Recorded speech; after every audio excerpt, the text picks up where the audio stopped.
Hello. I'm here. I'm saying hello, and Rojo's on the couch and says hello.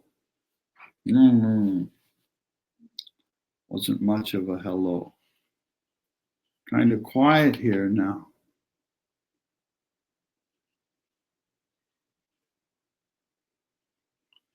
Hello again, Raj. The broadcast is okay and where it's supposed to be, Raj? It's sort of quiet here. And there's Anna. Hello, Anna. Simonovska. I don't recall that you and I have met. I guess we just popped up in our world fairly recently. Anyway, so here we are. And somebody else is here, but I don't have a name yet.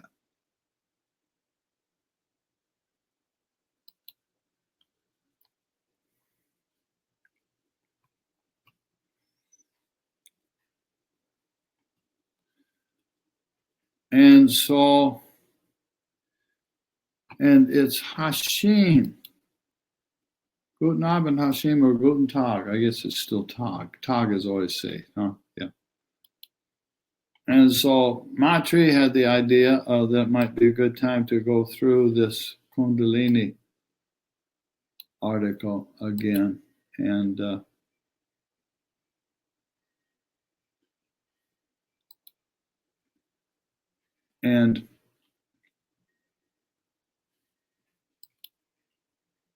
here it is. This is on the website. And I have another version of this that is on a PDF file where I consolidated this, and I'm feeling the inclination to use the PDF file this time because maybe we can just glide through it more easily. But anyway, on the website, if you ever go there and you want to look at it in this format, here's the main page, and then there's 6 separate little pages that all go along with this graphic. So it's designed, it's supposed to be kind of cute so that you can click on it one at a time. So if we click there, it's observing that prana, the energy, usually flows on the left or the right, the Pingala. And then there's some discussion about it. And then we cause prana can be made to flow in Ida and Pingala. And when that happens, then then prana flows in Sushumna.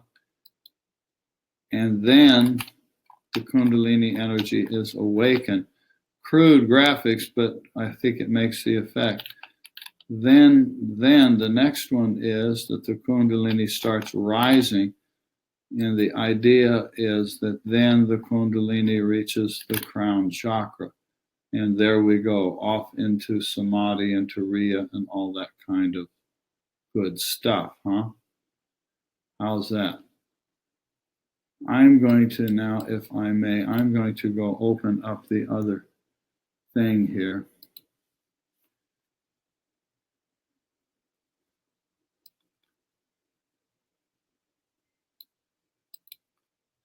And bring it up on the screen.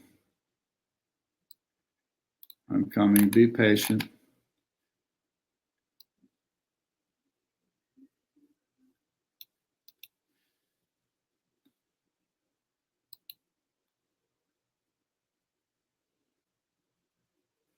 And I'll take this one out. And there we go. There is the one that's like that. And this way, see, it's 39 pages, but we can just scroll down through it. And so here is the title page, and which is what I just showed you here. It's those topics. There's about the process, and then there's 6 stages. Now, I'll say as we're having this conversation, oh, there is Mir. Hi, Mir. Hello, Inika. There's absolutely nothing intended or fancy about the fact that this is 7 pages or that the graphics are in 6 pages.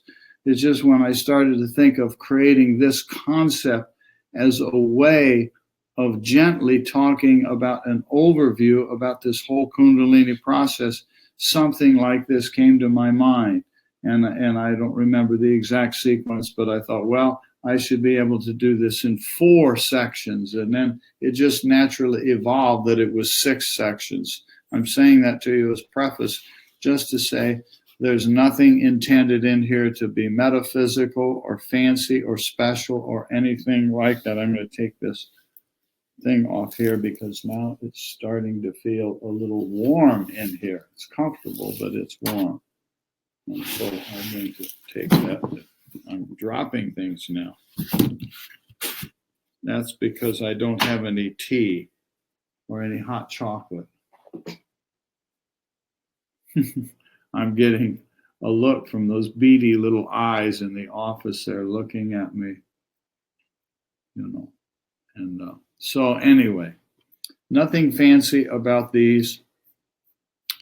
And here on this next page, I put our friendly circle chart, just because this is consistently always a symbol of this entire process. And here again, this is the introductory comments that has all of those 6 graphics on there, okay? And I guess let me take, where'd my mouse go? I'm going to take me out of the picture here and put just this in. Pooh, see, I went away. If you want me back, I'll come back. And there's Nellie. Hi, Nellie. Hi, B. And so anyway, I was showing you, and we have this this PDF file. I can put it somewhere else if needed, but if you want this PDF file to print it out or something, it's inside of the blending course on the Udemy course. That's, in fact, to get it on this computer, I just went there myself and downloaded it here so I could display it here.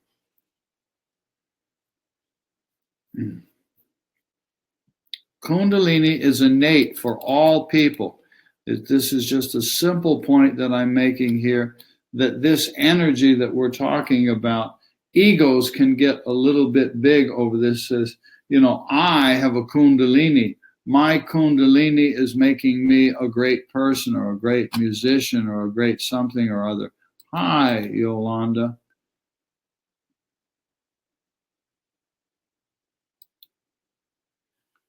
And so it's all of us is that. And here, all of yoga, not everybody agrees with this comment, but all we can do is say what we know to be true or believe to be true from our own experience and our own tradition and what we're taught ourselves. That's all any of us can do. While some people use a specific terminology, Kundalini yoga, for certain practices, which is widely promoted, I'll add, all of yoga actually leads to the activation of Kundalini. Thus, in a sense, all of yoga is Kundalini yoga, regardless of whether you use that specific name. Awakening Kundalini and leading it to union with the Absolute is the goal of the Himalayan sages and the path of yoga and Vedanta and Tantra. The graphics show these stages. Prana usually flows in Ida or Pingala, and we all experience this, though mostly we don't notice it. Where our left nostril is dominant or our right nostril is dominant.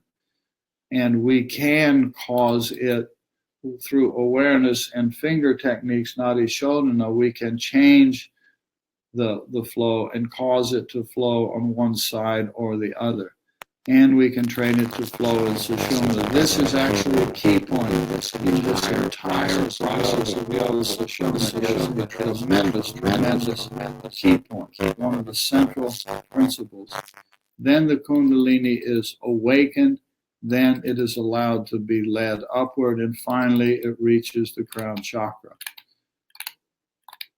And again, I already said that there's nothing special, significant about 6 stages.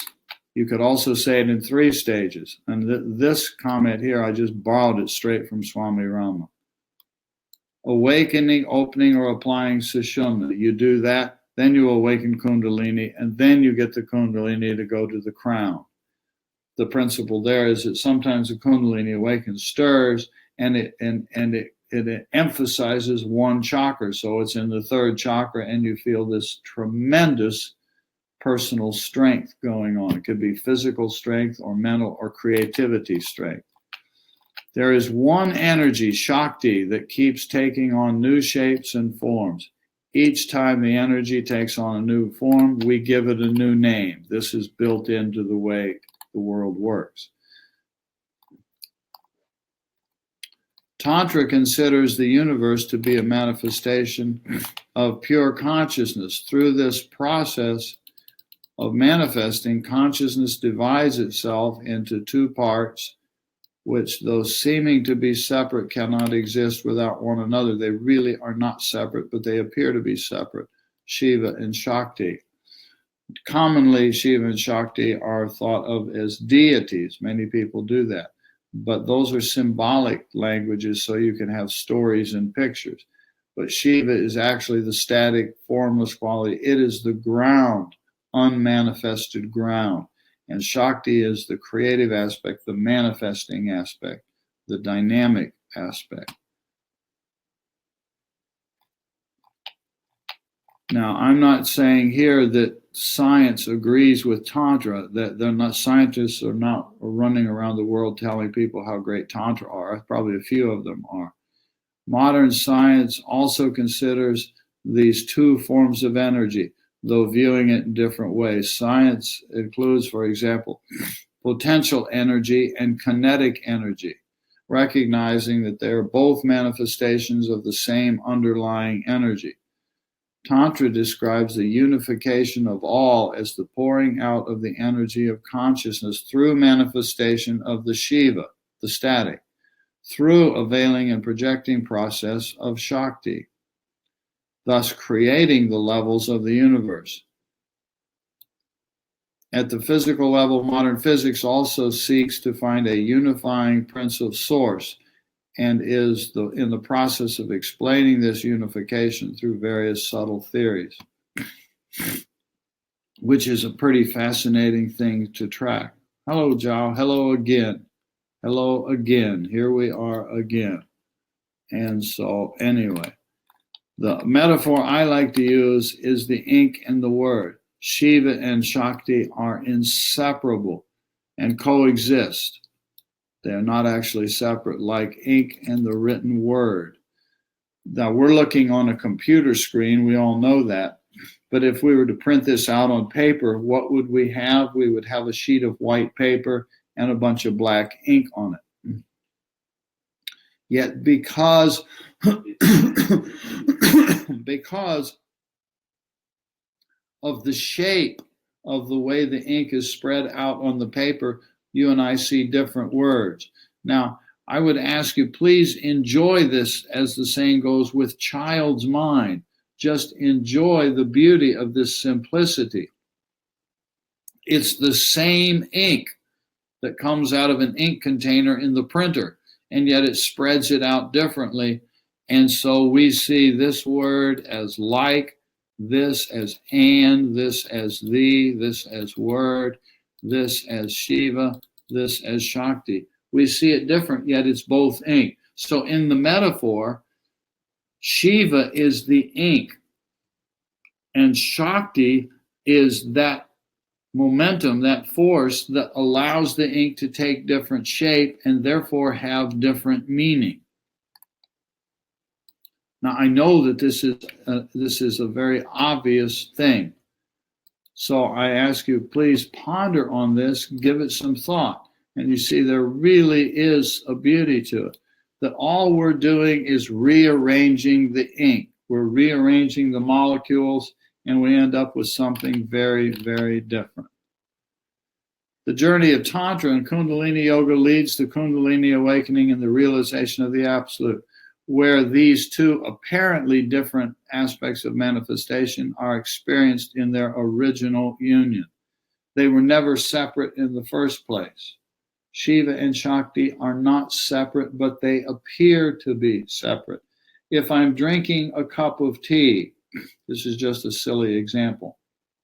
If I'm drinking a cup of tea, the cup of tea has heat. It's a hot tea.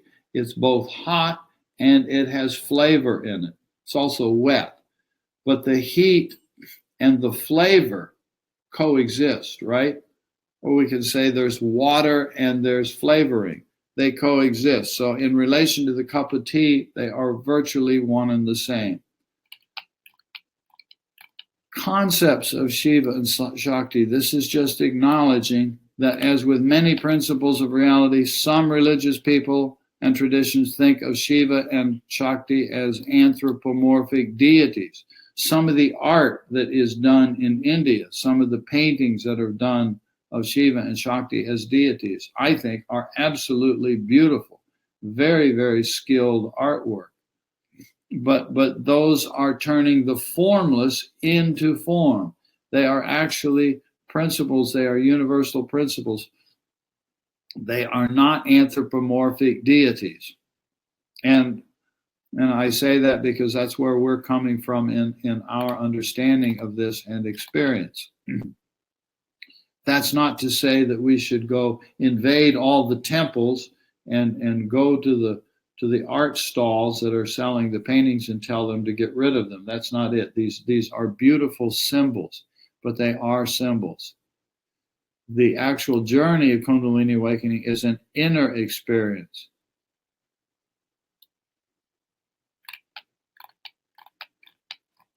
And there, once again, is our friendly circle chart, just as a reminder. I put that a lot in here. And here's a picture of the ink. This is just a way to demonstrate it. So here's a little jar of ink, and that's a little brush. And with the brush, I can write friend, foe, love, hate, good, bad. I can draw different little symbols. They're different from one another. I can write a big number here. That's a 1. There's a million, billion. So there's a trillion plus. And look down here. Here's a principle. Here's a bunch of lines. If I take the lines and I rearrange them and I arrange them like this, I can say, what's that? You say, well, it looks like a house. Okay, it's a house. If you punch a bunch of lines together in this kind of way, we have a neighborhood or a town. And so these are attempts to simplify the principle of Shiva and Shakti. All there is a container of ink. There's an infinite container of ink. And yet that comes outward into a virtually infinite number of forms, in concepts and feelings and words and shapes and numbers and objects in the external world. That's the principle, okay? Kunda, a kunda. A kunda is a bowl or a cave and refers to the bowl of fire of consciousness that's in the first chakra. Lini is that which resides in the bowl. So Lini resides in the bowl called Kunda. Kundala means coiled, as the Shakti forms in a coil there. Meaning of shock. The root of the word shock, the word shock is the root of Shakti, and it means to be able or to have power. Hence, Kundalini Shakti is the power of consciousness that is coiled in a latent form in the base of the spine. This may sound odd, but as a reminder of that, in our meditation room on our little, well, I guess you call altar, I don't think of it as a worshiping altar up in front of the room. I know this may sound odd, but I put a little battery up there. I've never had anybody ask me why there's a battery up there. Nobody ever asks, why is that battery there? So, but that's why it's there. I'm just sharing that with you because I use it as a symbol of electricity. And so it's like, it just sits there. It's in latent form. There's a little bit of electricity inside that battery. May not be much anymore because it's been there for several years. and is probably weakened now. This is two journeys, the Bahiyag and the Antaryag. For those who are lesser prepared, the path of external practices is preferred, which may include rituals and various symbolic gestures. For those who are prepared, the path of internal practices, the Antaryag, is available.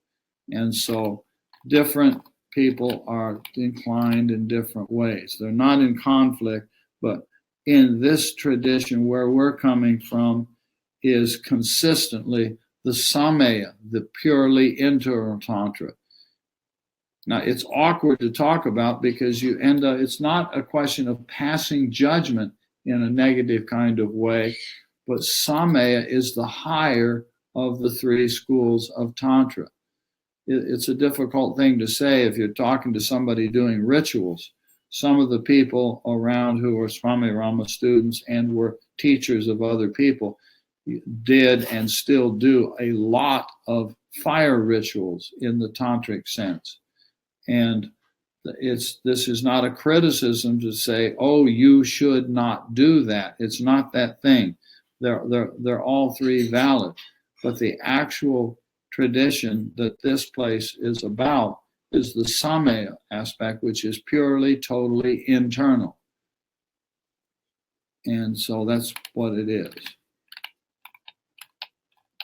Before treading the later stages of Kundalini Awakening, it's very important to manage the basic urges, not new information. Because what can happen, the surge of energy may not be handled very well. This means regulating the four primitive fountains of food, sleep, sex, and self-preservation. And in a very simple way of saying this, what can happen is we have this stirring of energy.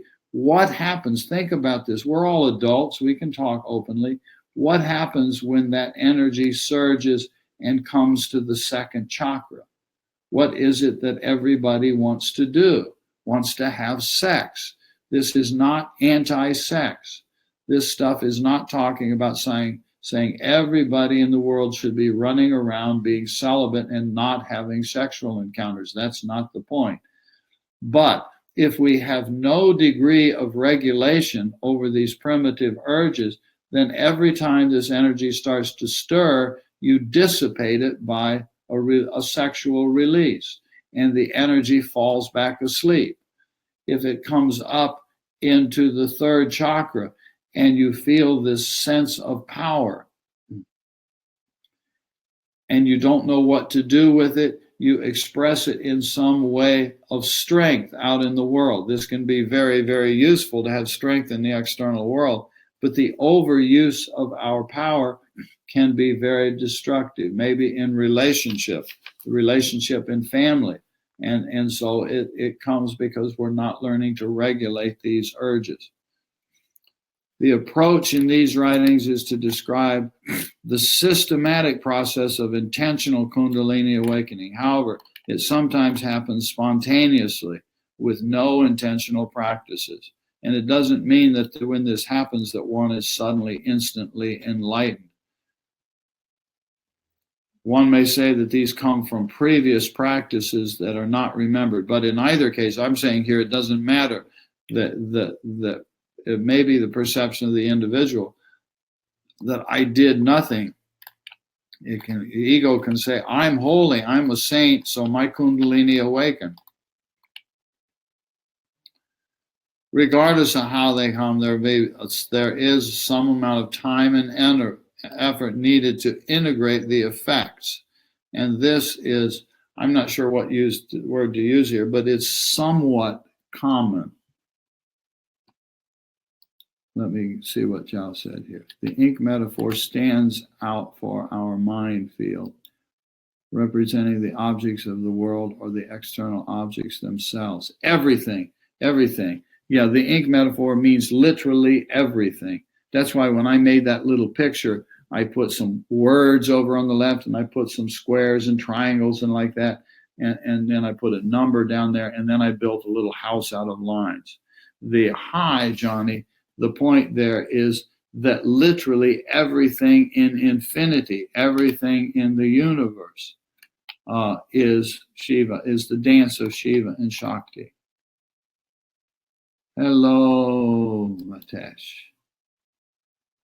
And I said, hi, there's hi, Johnny again.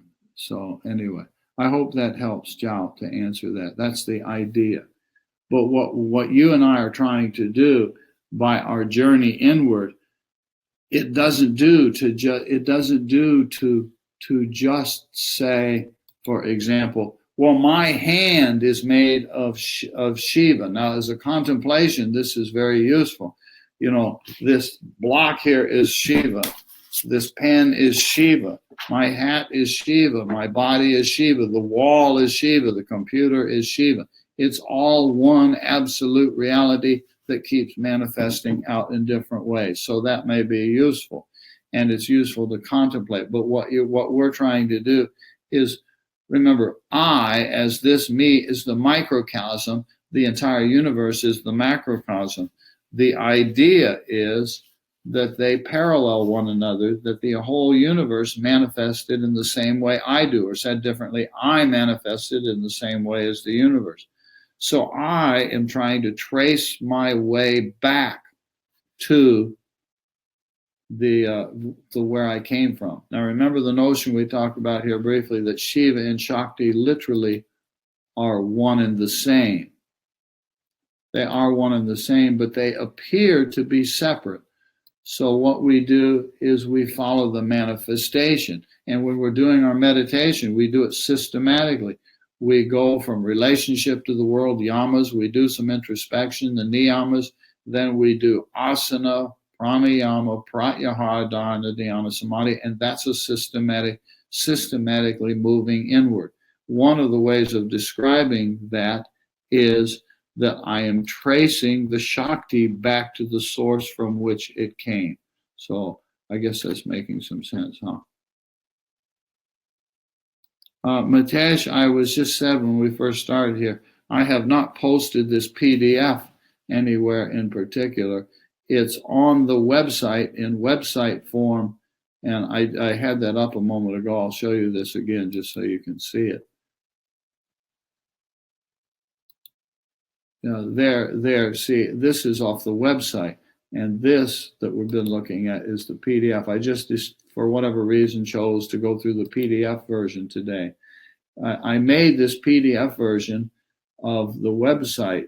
The website article has like 7 different URL, 7 pages, and you click on each of these symbols, and it takes you to that place. But I assembled it on a PDF file so that I could put it inside the Blending Yoga Vedanta and Tantra course. If you happen to be enrolled in that course, if you're not, I'm not telling you to go do it.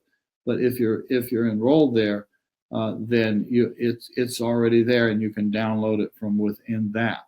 That's why I put it together in PDF form, so that I could make an attachment, in a PDF attachment, to put it in one of the presentations in that Udemy course.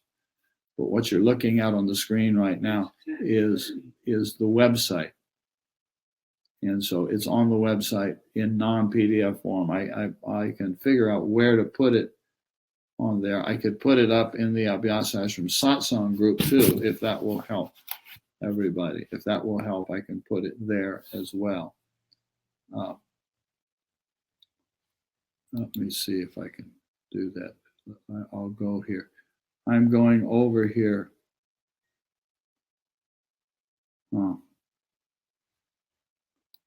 More.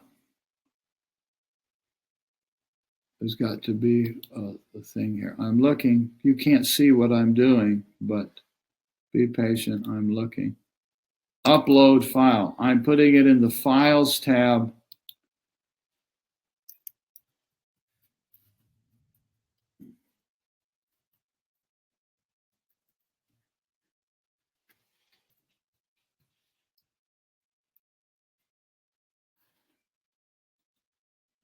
Momentarily, it will be there soon. Be patient. Just give me a minute here. All righty.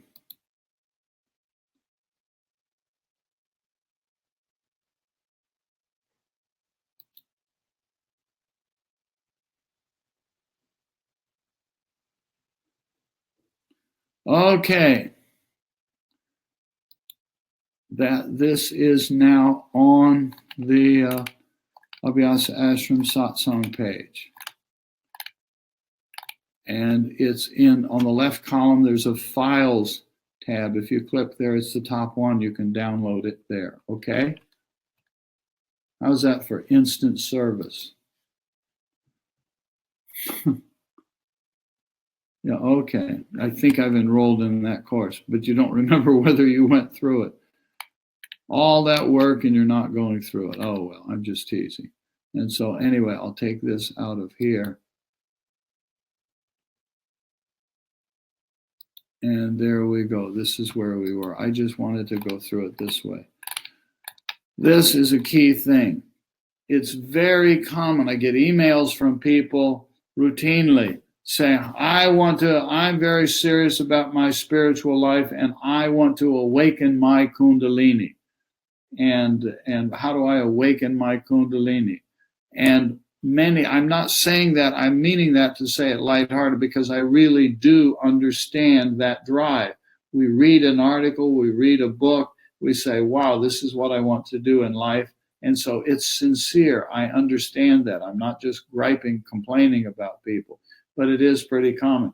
And so the ego says, I want this. And so then how do I awaken my Kundalini? Now, there's a lot of people around. Swami Rama tells the story of what happened to him the early days in the 1970s, when he was in the US. And some great teacher was having a big meeting in a large room in New York and invited Swami Rama to come speak to them. He tells this story that all these people were sitting in the audience there, and they were sitting there moving. They were vibrating like that. They were moving around like this. And so he was up on the stage with this great teacher. And he says, what are they? Swamiji said to this fellow, well, what are they doing? The man had invited Swami Rama to come and talk to his students. And he said, and the guru says, their Kundalini is awakened. And so Swamiji got up. He stood up from his seat and started to leave. The man said, where are you going? He said, if their Kundalini is awakening, I don't need to be here. They're already ready. If they will stop doing that, then I'll stay and talk to them. And so what did all of the audience do? They stopped vibrating like that. So it's just a story, and it's a funny story. I know it's got an element in there that's kind of not funny at all, but I'm meaning it to be funny. And when Swami Rama tells it, he's saying it with a sense of humor. And it's not really just being antagonistic of a room full of people. It's the way we humans are, and we all know it. We love to have some pride in the degree to which we have an inner calling to do sadhana. We run into something, you say, this is the direction I want to go in life. And before we know it, we're in an audience of a classroom, and peer pressure, everybody's sitting there tightening their anal sphincter muscle and starting to move around a little bit and do like that. So there's a temptation to do. And anyway, so the way he tells the story is they all stopped moving and he stayed and tried to teach them something. The reason I took that diversion here is that the key is preparation. There's simply no escaping this. The initial urge that you read something, you run into something, a website, a book, a YouTube video, something, and you say, this is what I want to do. And so quite sort of accidentally, with the best of intention, we accidentally overlook the preparation. Very easy to do. I say that to you, again, not to complain about anybody, but just to say, be aware of your own personality. Be aware of your own ego structure. Be aware of your own antakarna, the totality of all of that which defines me. And you will discover in yourself, I think, I'm confident of this, I can't prove it to you, but you will discover in yourself the part of you that would love to find some shortcut, as if God himself, whoever that is going to walk in the front door of your house, or Buddha's going to walk in the front door of your house, or Krishna or Christ or somebody, and say, "Oh, my son, my daughter, lo, these many years I have longed to have you with me as my student. You are so sincere, you are so devoted. Let me give you the grace of God." I'm saying that playfully, but find that part of yourself that would love to have that kind of shortcut. And this is what happens. I'm trying to say this again lightly, just so that we can really get it, that preparation is key. The preparation is key. When I just said, when Mitesh asked about this, and I said, well, it's in the blending course. This is one of the inspirations for why we created that course. I have no idea if this comes across to people. We do the best we can trying to create things that are tools that are useful, but we never know. But it's a way of saying that all of the stuff that we keep doing with Yoga Sutras and talking about kleshas, klishta vrittis, and raga, devesha, attraction, aversion, and all of this, and using viveka, discernment, to set aside the avidya, and all the stuff we keep doing, all of this is preparation. I know it seems like the whole thing and it seems like hard work, but we're trying to learn how to do the preparation. And here, I hadn't noticed this, I wrote this here, that these three go together. Many people in our world subdivide these and say, I do Tantra, I only do Tantra, and I do fire ritual tantras to the goddesses, and the goddesses will take care of me. That's okay. Somebody else says, I do Vedanta, because Vedanta is what the Vedas are about. Vedanta, the end of the Vedas, the Vedanta. I do that, and I've run into some Vedanta people who absolutely despise the yoga of Patanjali, Yoga Sutras.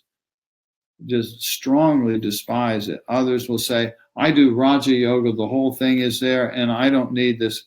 The people who do Vedanta are just intellectuals sitting around thinking all day and analyzing things, and no, that's off track. And those Tantra people are weird. And so it's easy to fall into that. That's not where we're coming from. That's not the nature of this tradition. The nature is that these are not separate. They go together. And to me, now I've been doing this a while, so to me, this is utterly obvious. There's such a grand, beautiful simplicity to it. But yet, I say with compassion, I understand that it's not that easy to see. I understand that. But after doing it a while, for some time, it's become obvious. They go together. They are not separate. They appear to be three things that we have cut and pasted and put together, but they are not. And here's our picture here from the tantric perspective. You know, we go waking, dreaming, deep sleep, and the fourth state of Turiya. The same thing, you look at another way. I know this is not new information, but from out here, you and I in a body using our conscious mind in the waking state of reality, this green box here, we can sit out here and be aware of the one, the question mark, that is operating outward through 1, 2, 3 cities. 3 cities, Tripura. And so this is where Shiva and Shakti reside as one and the same. And in terms of you and me, we manifested outward, and we end up being a physical body with senses and actions engaging the world out here. This is a model of me and a model of you. And so where did we come from? We are Shiva. So there's the mantra that says Shivoham, Shivoham, I am Shiva. Now, if you say that and you don't ponder the meaning of it, deeply contemplate on it, it can become an ego trip. And then a man says, I'm Shiva. and creates a large following of students that says, my guru is Shiva. My guru is the incarnation of Shiva, and he's a holy man, and on and on and on like that. I know you're not going to get caught in that, but I'm saying this is the way. No, Maitreyi's into this. We do this sometimes. We do sometimes it's a humorous sort of thing. She's in the office, just hollered out to me, no, I'm Shiva. She pointed to herself like this. And so you say, Shivo hum. Shivo hum. Shivo hum. Yeah, I mean, I hope you appreciate the humor of that. Nobody's typed it in. I'm expecting Roger, somebody in there is going to type it in the box, Shivo hum. It means I am Shiva. And it's one of many mantras that is extremely useful. It's out here. If we understand what we're talking about, if we understand that, and which is symbolized in the Om. Remember, this is the A, the U, the and the silence. This is the Om. This is Vaishnar, Tejasa, Prajna, Turiya. And this is the Shiva, this one with Shakti. And through the manifesting power of Shakti, manifests outward as somebody called me. And then I can say, Shivoham. Shivoham. And then the game out here, it's a game. It's just play. It's just play and pretend. But it's acknowledging in a playful way the ego. Here's what I mean by that. So the ego, we get to laugh. I get to laugh over the ego by saying, no, ma, Shivoham, I am Shiva. She's sitting in there pointing at herself going, no, Shivoham. So she says, I'm Shiva. You can't be Shiva. I'm Shiva. And so, of course, what we know, Sarvam Kalvidam Brahman. Everything is Brahman. Everything is Shiva. And as we do that with that mantra playfully, what we're doing is we're remembering this little chart. And this little chart is just a symbol of reminding ourselves of the inner reality. And so if I do that playfully and she does that playfully, it's just a silly game. Now, Shivoham mantra is not a silly game, but we don't have to take these things so damn seriously. I'm going to sit in this proper way. I'm going to go to the temple and in front of the pundits and all this, and I'm going to go, Shivoham, Shivoham, Shivoham. It's okay, do that. Those kind of things but we can also have a good laugh over it too. So it's not necessary to do this stuff in any particular fashion. We can have a sense of humor, but do it respectfully. I had and have tremendous, tremendous, tremendous respect and love for Swami Rama. But the dude had an absolutely fabulous sense of humor. Wonderful sense of humor. So, I sort of grew up around a sense of humor. And so it's part of I have a sense of humor by nature. And the way of sadhana is one of humor as well. Now, here's the first part of this. Prana usually flows in Ida and Pingala. There is the first. Now, on this PDF file that I made, I didn't have a way to use the colors because it's black and white. And I wanted it to be able to be printed out on a piece of paper, which the colors that are the blue colors, and I put a red box when we're on the web page version of this. Let me see if I can pop that back in there for you quickly. There. See, on the website version of that, notice that there's a red box around the one on the right, the one where the Kundalini has reached the crown chakra. The color is there. But on this one that's a black and white PDF file, you cannot see the color. So I put this little arrow down at the bottom. So it's a way of designating which one we're talking about. So prana usually flows in Ida or Pingala. And so these are crude pictures, I know, but they kind of work. And so the little things here, those are chakras. There's 1, 2, 3, 4, 5, 6. There's 7 chakras, and there's an Ida and a Pingala. And so usually flows in one or the other. These are called sometimes solar and lunar breaths. Then there's the phenomenon of nostril dominance. I think probably all of you know this, that your breath, the important thing here is not really about, we don't really care what the nose is doing, but it's like a barometer. You remember a barometer that measures barometric pressure, the atmospheric pressure of where we are.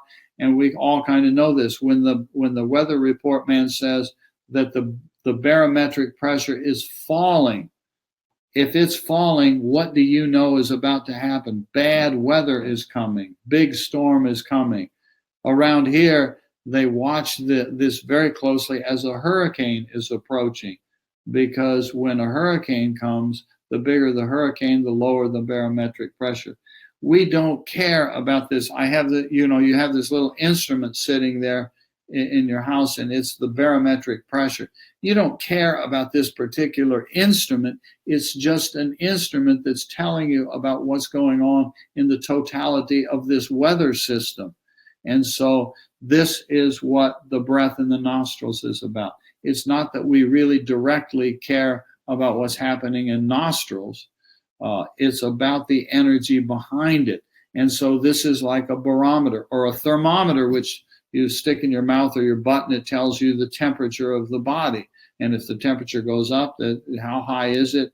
Oh, this is very high, better go to the hospital. Or no, it's just a little temperature. People do this with their children. They take the thermometer and stick it in some orifice of the baby, little bitty baby, and they make an assessment. Okay, how sick is my child? And so it's a measuring device. Well, this is what the nostrils are. So, but it's a very reliable measure of what's going on in the energy system. So we want to play with this. We want to be able to change our nostril dominance. We want to be able to do that. This word prana, another article that we've gone through, we'll do it again. Maybe we'll do that after this, I call it the Kundalini, Shakti, and the river, because I was sitting there many years ago as I was practicing this stuff and learning it and finding that I was starting to understand. I said, this stuff is basically simple. How do we explain it to other people? And at the time, I was sitting in Swami Rama's ashram in Rishikesh in India, and there was nobody else around to help. He wanted to have a residential retreat training program in his ashram. I was the only guy to do it. There was another Swami living there, but he said, I have no time for this, and I'm not going to have time to help with this. Didn't have any interest either. So I started trying to figure it out. And one day I was literally sitting in a chair on the roof of one of the buildings, just sitting there looking out at the river. And at this location of the river Ganges, from where I'm sitting looking out here, to my left is the Himalayas, and to my right, there's a mountain ridge across the river. And to my right, downstream about a kilometer, there's a dam. And I was sitting there, I happened to be thinking about this stuff, and all of a sudden it flashed on me. Suddenly it flashed on me that I'm sitting in front of a perfect metaphor, because at the time it was not monsoon season, so the river was moving very slowly, and it was backed up by a dam down the way. So it looked like a lake. It was perfectly smooth at the time. And I said, this is potential energy. When they allow the energy to go down the canal, or whatever you call it, it goes downstream something like 10 to 12 kilometers and goes through a generator plant. And so the moving water, this is called potential energy. When it's moving down the waterway canal, it's kinetic energy, the energy of motion. When it goes through the generator, it creates a magnetic field. And then it creates electromagnetic energy. Then the electricity goes down the wires. And I literally was sitting on the roof of the ashram. And then pondering this, it flashed. It was one of those insights of bang, this is how it works. And the electricity comes into the ashram, and the electricity in the ashram is operating the light bulbs, and it's operating the fans that we didn't have air conditioning, and it operates the fans that are blowing cool air down in the rooms. And there was a temple just upstream about a half a kilometer, and sometimes they would have loud chanting music coming out over a bullhorn. You could hear this music coming down the river. And so that music was literally the electricity coming out of this river. You with me? The river is potential energy. It's moving downstream, going to a generator plant, turning it into electricity, and it's coming out of this bullhorn and this amplifier down here as somebody chanting mantras, songs. And I'm sitting here hearing it. And it was in an instant. It's like, wow, here's the whole thing. It's a metaphor for Shiva and Shakti. And so when that Shakti starts to move outward, what it does is it doesn't actually change, but it's called Prana. We give it a different name. And so Prana is the first energy. And this is called Prana. Pra means first, and Na is the smallest unit of energy. Prana is therefore the first breath, the primal or atomic beginning of the flow of energy. Out of this first unit of energy manifests all aspects and levels of the human being. It is one and the same with Kundalini Shakti. And so this is in me. This is what makes me. Prana flows in nadis. What I'm really playing with here is this notion of Namarupa. When the form changes, we give it a new name. This is just the way things operate. So if Shiva and Shakti are one and the same, then the pure potential is Shiva. Now, if we misunderstand that Shiva and Shakti are one and the same, we can end up with patriarchal religions and looking down on women, because God is obviously a he. God is a man, and the women are little creatures over here that were made by God as a convenience so that he would have a sexual object and a friend and a partner or something like that. Shiva and Shakti are one and the same. But when that Shiva starts manifesting outward, that's called Shakti. Remember, they're really one and the same, like the ink, and it moves outward. When it starts stirring outward the way we know energy, it's called Prana. It's the first energy manifesting outward. That manifesting energy outward moves in streams. It crisscrosses here and there. It appears to be flowing in direction. It appears to be like there's a pipe there, like in your kitchen, there's a water pipe. You turn on the faucet and the water comes out of the pipe. So nadis are like pipes. But here's the fascinating thing about it. There is no pipe. The energy is just naturally flowing on its own. But because of that, it appears that there is a pipe. When you see a tornado coming, there's this funnel cloud, look down there. Well, there's no funnel. It's just the tornado. It's just the wind blowing rain around. Now, it's very destructive, very, very powerful. And so similarly, but I'm just saying there's no pipe. They're called nadis. When the prana flows in lines, we call it nadis. Yogis say there's 72,000 such nadis. I've wondered sometimes, how do you count them all? I can tell you from my own experience, there's a bunch of them. This is one of the kinds of things we start to experience internally. That, wait a minute, I feel the slightest little sensation over here. It's very small. And yet you're starting to get an intuition about the nature of nadis. Oh, thank you, Raj. Somebody must have asked. You said, hi, Lars Halen, here it is. Oh, Lars must have posted that somewhere where I couldn't see it. Am I hearing that right, Raj? Thank you. Because I don't see Raj as being Lars. Okay, so you're telling Lars, whoever Lars is, that this is the address. But if Lars was looking at this with us, he had to have been there. There's no other place to. Anyway, I'll be quiet.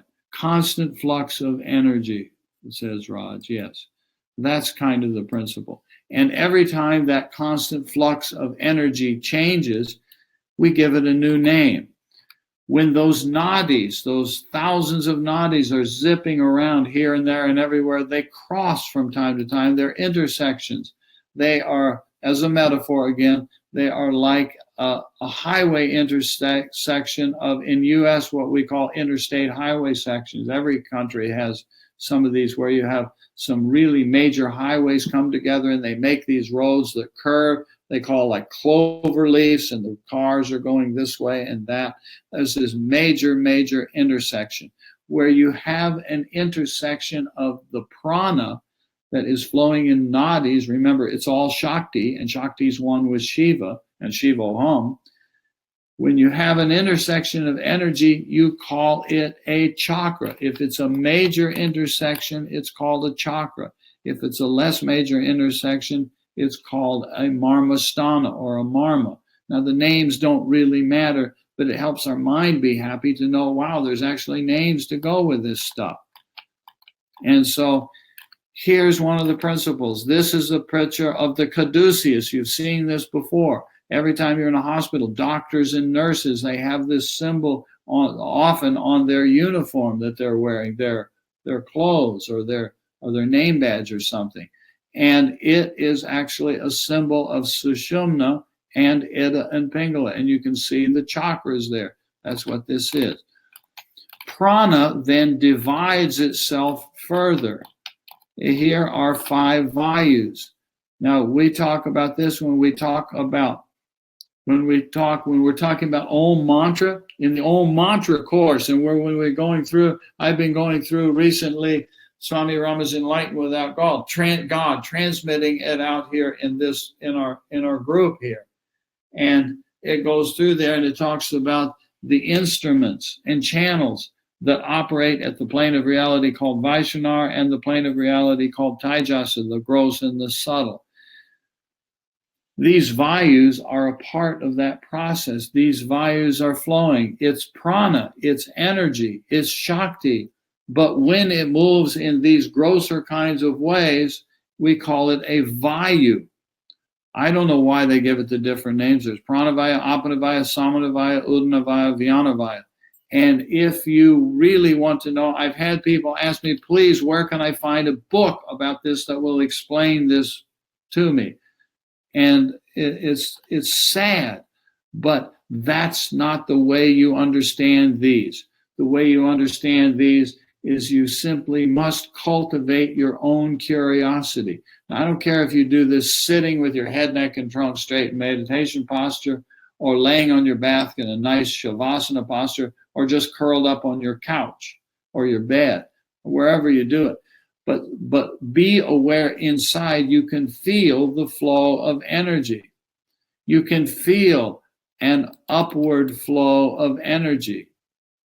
You can feel, you say of a person, a pain in the ass. A person's a pain in the ass. You can feel the awareness of some downward flowing energy. If nothing else, be aware of it when you do number 2 on the toilet. You can be aware of this. Samanavaya is in the navel area.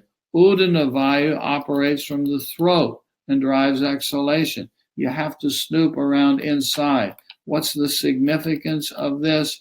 You are experiencing the more manifest, grosser levels of the energy than the 72,000 nadis.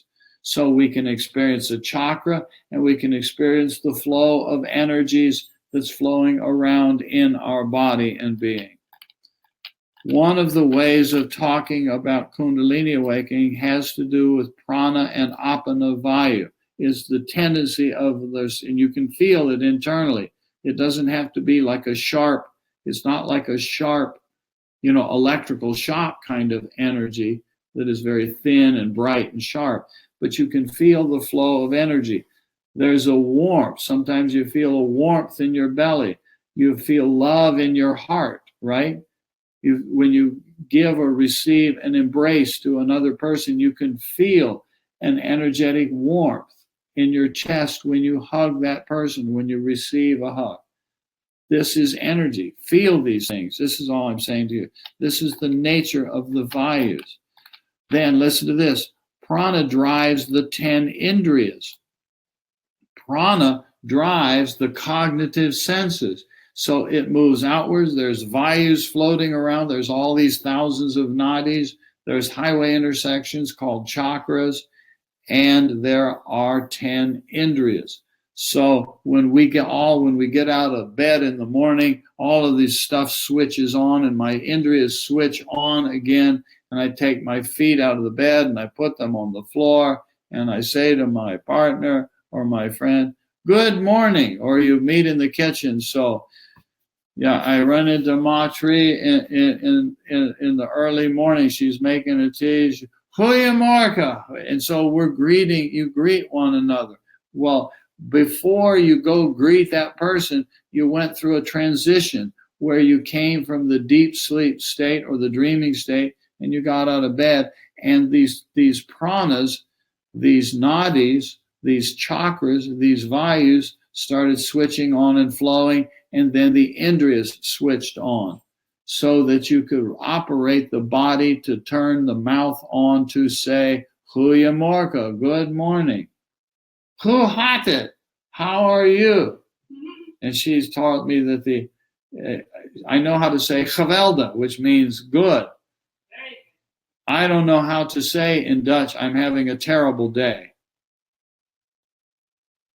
I'm going to teach you a swear word. She was going to teach me a swear word, but then I'd get in trouble. Is Yolanda here? Yolanda would get mad. Nellie's here somewhere. Huh? Niet goed. Niet geweldig. Just add the word not. Nicht. Anyway, so Indriyas is part of prana, and it's all Shakti. It's all Shakti. Notice, it's all Shakti. It's all Shiva. Shivoham. Shivoham. Shivoham, ma. Shivoham. Now, this part here that we're talking about, this is really useful to play with yourself. Go back, download the PDF, look at the website pages or something like that. If you like this kind of presentation, use it. But allow yourself, please. And on the breath here, note, we went through this morning, or last couple days ago, we just went through the Yoga Sutras on pranayama. This morning we did pratyahara. So there's an overlap between these things. Be aware of these things. Be curious. Cultivate them. Okay? And there's our friendly circle chart again. I put this, when I made this PDF file, I put this in here a lot. It's like, I'm not going to let you turn too many pages before you get a reminder that says, here it is. Here it is, everybody. Oh, there's Lars. Thank you, Raj. Oh, thank you, Raj. Hi, Lars. I'm sorry I missed you popping in there earlier. And so, anyway.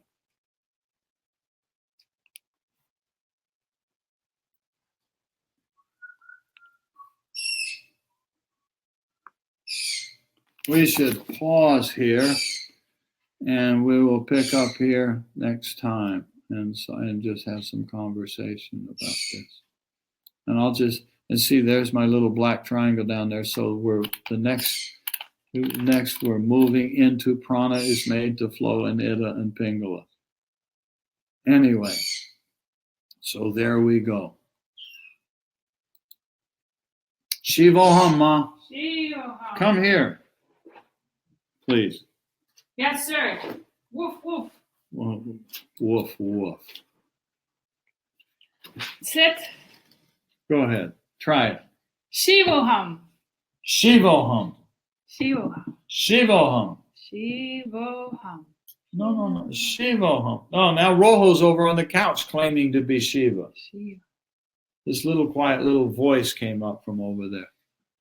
Have to go. Thank you. Bye-bye, Inika. Hi, Inika. Bye, Inika. Bye, we're all going. Hi, Joe.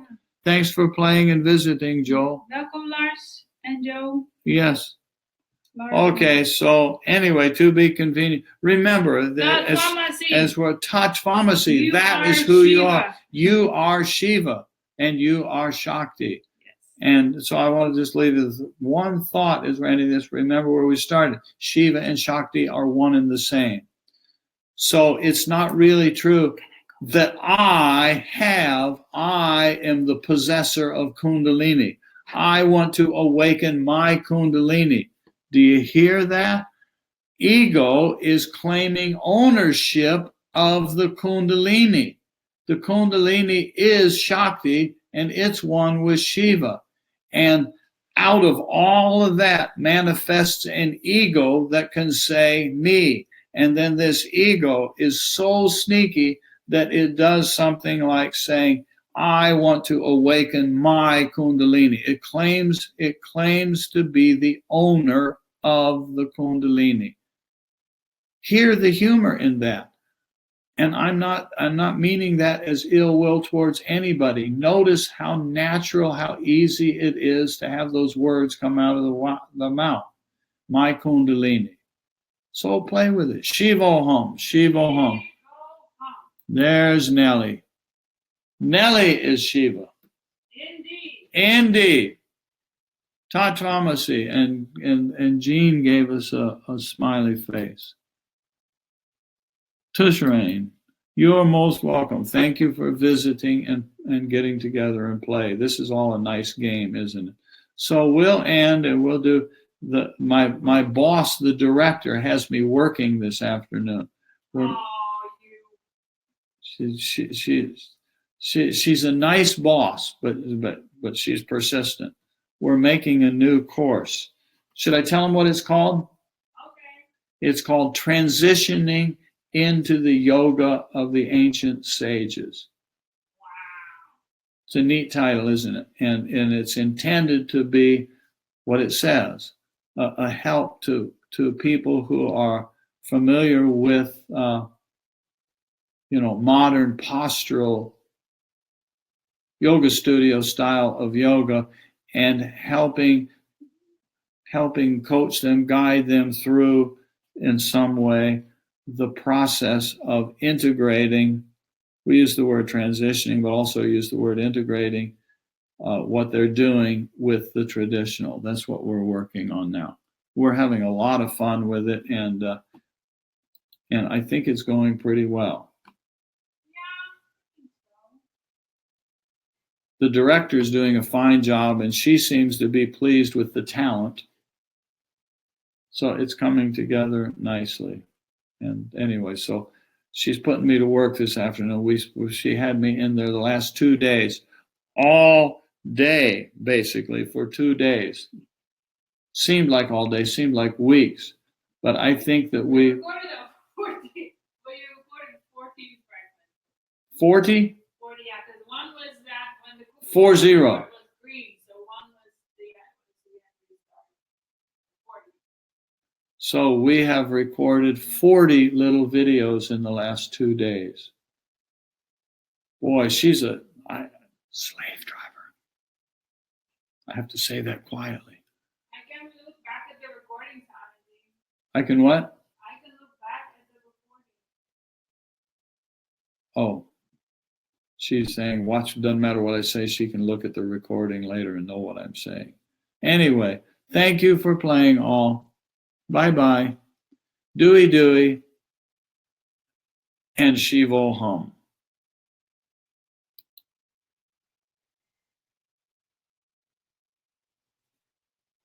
Bye-bye.